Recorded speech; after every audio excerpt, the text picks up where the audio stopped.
Hello and welcome to discussion today. I am Tina Jha. The Supreme Court on Wednesday sought a reply from the centre on a PIL seeking gender and religion neutral uniform grounds of succession and inheritance for citizens across the country. A three-judge bench headed by Chief Justice S.A. Bobde issued notice to the Ministries of Home Affairs, Law and Justice and also Women and Child Development on the plea filed by Advocate Ashwini Kumar Upadhyay. The plea argued that succession and inheritance are crucial as they impact the right to life, liberty and dignity guaranteed under Article 21 of the Constitution. The petitioner contended that discriminatory grounds of succession and inheritance not only reinforce patriarchal, stereotypical notions, but also contravene principles of gender justice, gender equality, and the dignity of women guarantee. This is the fourth PIL in the last 3 months on issues that constitute together the spectrum that are to be covered under the Uniform Civil Code. The earlier 3 PILs deal with issues of uniform adoption laws, uniform divorce, maintenance and alimony law, and a uniform gender-neutral minimum age for marriage. All of these petitions contend that even after 70 years of independence, there is discrimination on the basis of gender and religion, and the court cannot remain a mute spectator to the denial of these basic rights. So what is the answer to enforce equality and discrimination on different grounds? Will a common civil code help remove these disparities? And if yes, is it time to move towards its implementation? That is what we will analyze with experts on this edition of discussion today. And joining me on the program for this are 2 very special guests. Let me introduce them to you first. We are joined by Mr. P.K. Malhotra, former Secretary, Ministry of Law and Justice, Government of India, and Mr. Desh Ratan Nigam, his advocate, Supreme Court. Welcome, gentlemen, on this edition of discussion today. Mr. Nigam, so let me begin the program with you. And before we go on to cover the larger ambit of the Uniform Civil Code, let's first talk about the recent plea in the Supreme Court that talks about a gender and religion-neutral law conferring succession and inheritance rights on the citizens. So help us understand what are the kind of disparities that currently exist in the country as far as succession and inheritance are concerned. Tina ji, let us be very clear that 80% of the citizens are already under some kind of a uniform civil code. There is a 20% population which is outside its ambit, which is governed by its own religious practices or, different practices of marriages and other personal laws. And therefore, one has to understand that the religion is in the domain of spirituality, mode of prayers and rituals to connect to God. Whereas the personal laws deal with the mundane aspects of life like marriages, adoption, divorce, custody of child, inheritance, succession. So it is in these fields we find discrimination, lot of discrimination against, girl child, women, and many other things, which you have seen, where in the fields of talaq, polygamy, which you see, which exist. So those discriminations, as you rightly said, are patriarchal in nature. Yes. This already existed in our society, but since Hindu laws came, like in the sense of Hindu Succession Act, Hindu Adoption Act, and Guardianship Act, Hindu Marriage Act. So many laws came which codified those laws. And among these laws, Sikhs, Jains and others are also covered because that is how it has been defined out there. So such discrimination has to stop.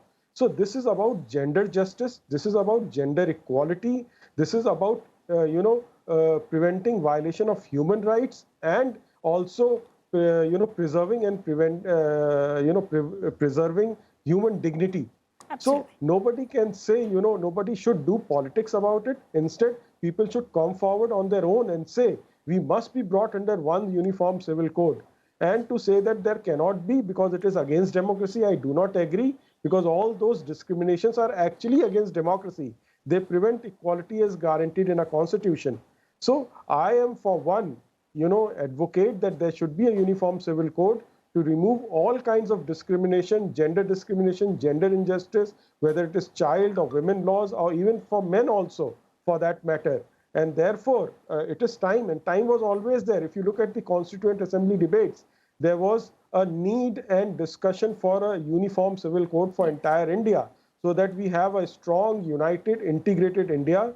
So, and nation building is facilitated. However, there were certain sections from a minority community who opposed it, and therefore there could not be a uniform civil code, and only subsequently the constitution was enacted, and subsequently those laws, as I told you about Hindus and Jains and Sikhs, came about, and there was a uniform civil code, I would say, so far as these communities are concerned.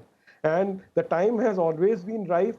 Because of politics, it has not been done, and time is still ripe and more ripe, especially Supreme Court has been saying time and again, whether it was Shah Bano's case, which was, turned by parliamentary law, or Sarla Mudgal's case versus Union of India. There also Supreme Court said it, and time and again Supreme Court is reminding Government of India and the Parliament to please enact a law, a gender-neutral law, where such kind of practices can be eliminated. Mr. Malhotra, when we talk about a gender-neutral, a gender-equal world, the talk of uniform civil code comes into picture, and this is something that we've been debating for long. Why have we still not been able to implement it? Till when will personal law practices prevail over fundamental rights, the right to life, the right to dignity?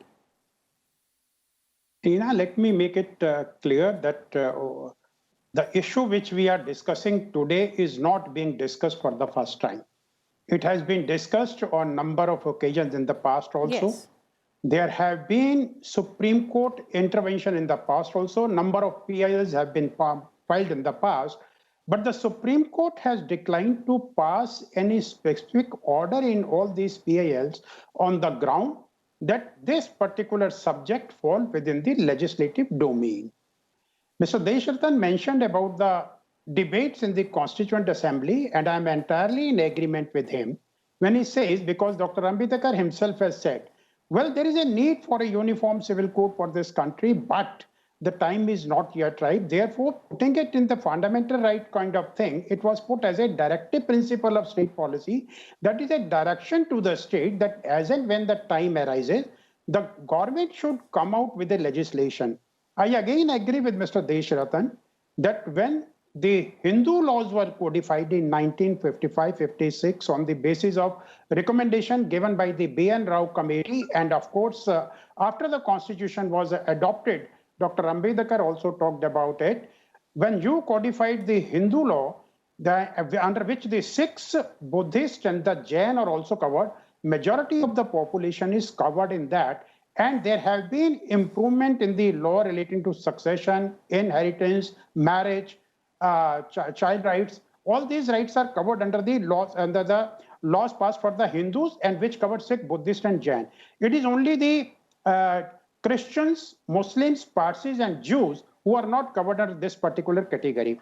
Now, coming back again to the situation why we need a uniform civil code, it's not, as I said, it is being discussed for the first time. The Supreme Court has from time to time said that, interestingly, the Constitution provides for it. Most of the political parties in their mandate have also said that we will come out with a civil code. Yes. But it has not been implemented so far. Even the present government, the BJP, in the manifesto given in 2019, specifically said we will come out with a uniform civil code. If you look at the reply given to the parliament questions in the past during NDA time, generally the reply given, as we see from the newspaper reports, is that there is no such proposal under consideration. But after the NDA government came into power, they have said that we are examining it. And for examining it, they have moved a proposal. They made a reference to the Law Commission of India. Law Commission of India, unfortunately, could not give a full-fledged report. Its term ended on 31st of August 2018. And instead of giving a report, it gave a discussion paper where all these requirements have been laid down. Whatever judgments of the Supreme Court, Mr. Desharatan has also mentioned, they have also been discussed there. And ultimately, I think a time has come when the government should expedite and take action in this direction. I still remember that in 2019 also, there was a judgment of the Supreme Court that was with regard to Goa. Goa is the only state which is having a uniform civil code for its residents, for the resident of Goa. And in this particular judgment of 2019, which pertained to Goa, but Supreme Court made an observation, and I think that becomes relevant for all of us today because it is only an observation, not a direction. It said that it is interesting to note that whereas the founders of the Constitution in Article 44 in Part 4, dealing with the directive principle of state policy, has hoped and expected that the state shall endeavor to secure the citizens a uniform civil code throughout the territory of India. Till date, no action has been taken in this regard. Though Hindu law was codified in 1956, there has been no attempt to frame a uniform civil code applicable to the citizens of the country, despite exhaustion by this court in the case of Muhammad Arif Khan versus Shah Banu and Sarla Mudgil versus Union of India. And interestingly, Supreme Court again said, however, Goa is the shining example of an Indian state which has a uniform civil code applicable in the state. Yes. So I think taking cue from that, all observations which are coming either from the Supreme Court or from the public or from the Roe Commission, they are all in favor of the uniform civil code. If a particular community, it is discriminating and the fundamental rights of the individuals, more particularly the weaker section of the society, women and children are affected, I think right time has come when the directive principles should be implemented and the uniform civil code should be brought into force. Absolutely. Maybe it is not necessary that you bring all the provision of the uniform civil code in one go. Maybe you do it step by step. But I think we should move in that direction. And first step has to be taken by the government, by the legislature, and that should be done as expeditiously as possible. Okay, Mr. Malhotra, I'll come back to you on, the challenges that we could that you foresee in the implementation of the UCC if it happens. But Mr. Nigam, coming to you on why we've not been able to adopt it so far. Our forefathers thought the time was not ripe to implement the Uniform Civil Code, but over the decades, the need has been felt in order to end the discrimination. When in 2019, the NDA government led by the BJP scrapped Article 370, there was a lot of clamor that perhaps the Uniform Civil Code is going to be the next big step of this government. By far, we've not seen any significant step from this government. But what is the current stand, the current proposal of the government as far as Uniform Civil Code is concerned? Can we expect any move before 2024? Tina ji, one thing is very clear, that Constituent Assembly could not, recommend for such a law because there was politics of appeasement inside that. And I'm saying with all due regards to the Constituent Assembly. And that politics of appeasement continued over a period of time. And when laws could be codified for Hindus, why could it not be codified for the rest of the communities as defined? Yes. And therefore, it brings a great question mark over the intentions of some of our politicians. And therefore, it is time when a particular political party brings out it in its manifesto. BJP has given in its manifesto that it is going to bring Uniform Civil Code. And manifesto is a solemn promise to the people before going to the elections. And you have bound yourself to that promise to the people, and based on that, you have been voted to power. Exactly. So there is no other option left for the political parties in power today not to implement Uniform Civil Code. And therefore, the politics, instead of doing politics of appeasement by the other political parties, the time is right that everybody should come on board and look at this gender discrimination, injustice, equality not being given, children being exploited, women being exploited in the name of polygamy, or, triple talaq is still continuing despite Supreme Court and the parliamentary law. So all those things are very important. Just because you pan for a particular conservative opinion of a particular community, that does not mean the goals cannot be achieved. And therefore, it is high time that everybody should, apply its mind to an issue and bring it on table in the parliament so it can be discussed threadbare. And it is a very good suggestion by Mr. Malhotra that it can be done gradually, step by step, rather than at one go. Yes. So that people can also be taken into confidence. However, that is a question of debate, whether it should be done step by step or at one go. And I think the hopes are abound from this government because it's an absolute majority. It has taken drastic steps that the previous governments could not. Coming to the implementation, the challenges that we could foresee, Mr. Malhotra, if at all the Uniform Civil Code is brought about, there is a concern. Those who are against it, their argument is that it infringes upon, interferes with religious freedom in the country. And perhaps plurality of the Indian society, which is the beauty, could be, it could dent that. Do you agree? And if that is one concern, how can it be addressed? Well, Tina, I appreciate the point which you have raised about plurality. The plural society is an identity of modern India. And there is no doubt that the effort should be maintained to harmonize plurality than the blanket uniformity, as Mr. J. Sachin also agreed with me that it can be done gradually. I think the biggest question which is coming and why it is being opposed is that some communities feel that it will be an interference in their religion because the personal law is also part of the religion. Yes. I think there is a two school of thought on that. I personally feel religion has to be separated from personal law. Ultimately, it has to be done. Maybe there are certain practices which may be religious in nature, but they are part of the personal law. So if you segregate the between two, it's not that you are saying that you don't follow a particular religious practice. You follow the particular religious practice. But suppose under the law passed by the parliament, it is mandated the marriage must be registered. What should be the age of the marriage? What should be the law for the inheritance? How does it affect the religion of a particular person? So because of this misconception on the part of certain people of some religious community, or rather within that religious community of certain religious fundamentalists who claim that the personal law is also part of the religion, is causing more problem than anything else. So for that purpose, I think if you educate the people rightly, and before bringing this legislation, I must emphasize here, before bringing such a legislation, it is necessary that people must be educated about what kind of law is being brought and how it is going to affect their life. And it will not be an interference into their religious practices.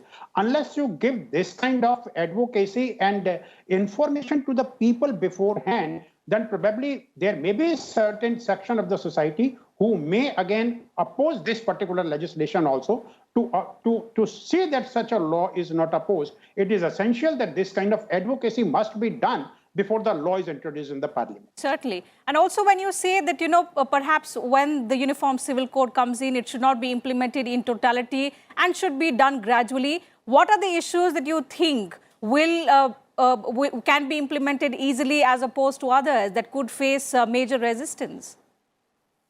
The question is to me? Yes, Mr. Nigam. Yes, one thing is, very clear that we need a secular laws in a secular country. We cannot be secular unless until there are uniform laws.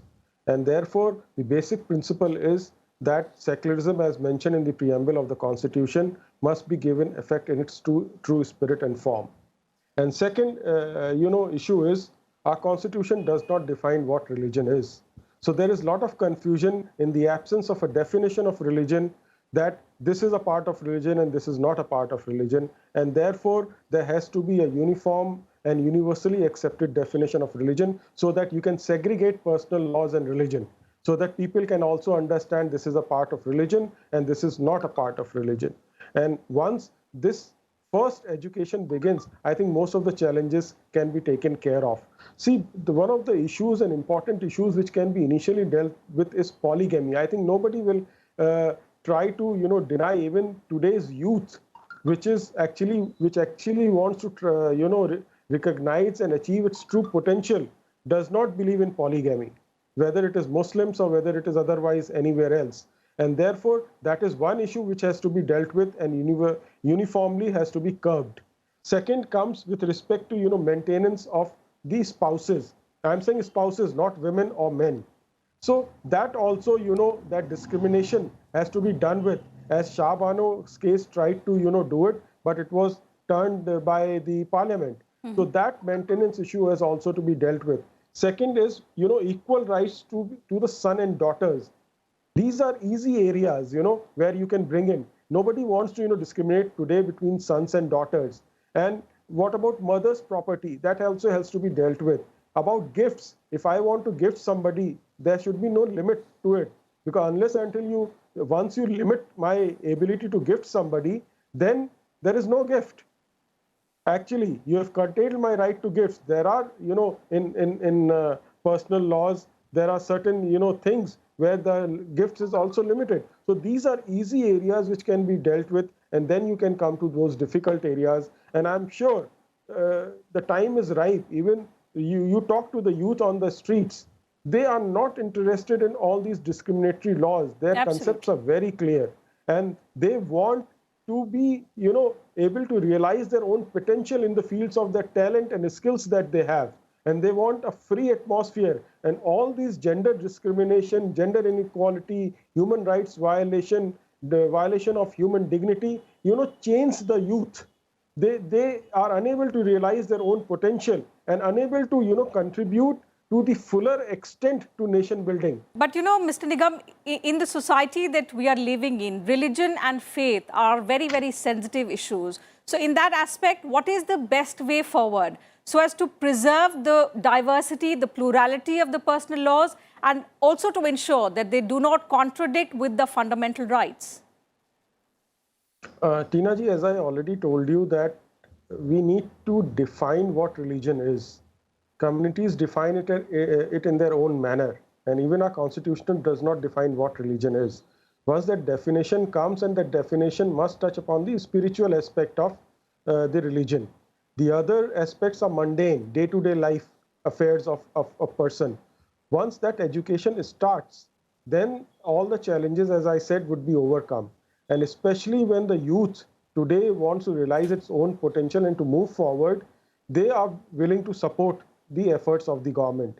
And especially the spiritual leaders who are there in various religions, whether it is Muslims or whether it is Parsis or others also included, Christians also, they should be brought on board to tell them that the other affairs about personal laws is about marriage, inheritance, adoption. It has nothing to do with religion.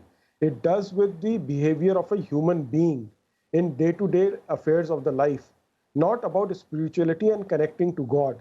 Once that distinction is brought about and explained to those people, I am sure they will be able to understand. The first challenge actually comes from the clerics, the Maulanas from various communities. And they must also realize that they are not here to promote gender injustice or inequality. They are here to promote the welfare of their own community itself. Once the people also realize that these laws are for their own welfare and promotion and progress, and ultimately benefits India towards making India strong and united and integrated, then all those challenges can be taken care of. Yes, it will take time, no doubt, but sometimes, the laws come first and the behavior changes afterwards. There are instances where the behavior changes and then the law comes. This is an instance that we have been waiting for more than 70 years, and behavioral changes have taken place a lot in various communities, and there is still a conservative section. They also have to understand, and that is in minuscule number. They are not in large number, although very vocal. So therefore, I think it is a ripe time to bring a law through a parliament and to implement those laws, because India in the 21st century cannot see this gender injustice or gender inequality or inhumanity or violence or violative of your human dignity. These are all fundamentals of promoting democracy. Certainly. So all these factors will improve and strengthen democracy rather than weakening it, as some people are suggesting. Absolutely. So if we are moving towards a gender-neutral society, all kinds of discrimination have to end. And both our panelists have suggested that for this, the time is ripe to implement the Uniform Civil Code. There will be certain challenges, but through education, all of these challenges, and of course, through behavioral changes, as Mr. Nigam has suggested, these can be overcome. So with that, I'll have to call it a wrap on this edition of Discussion Today. Thank you to both my guests for joining us on the program and sharing their thoughts with us on this very, very pertinent topic today. To our viewers, just in case you missed the television broadcast of our program, let me remind you once again that you can also watch it on YouTube and Twitter, and you can also get back to us with your feedback and suggestions. Thank you for your time.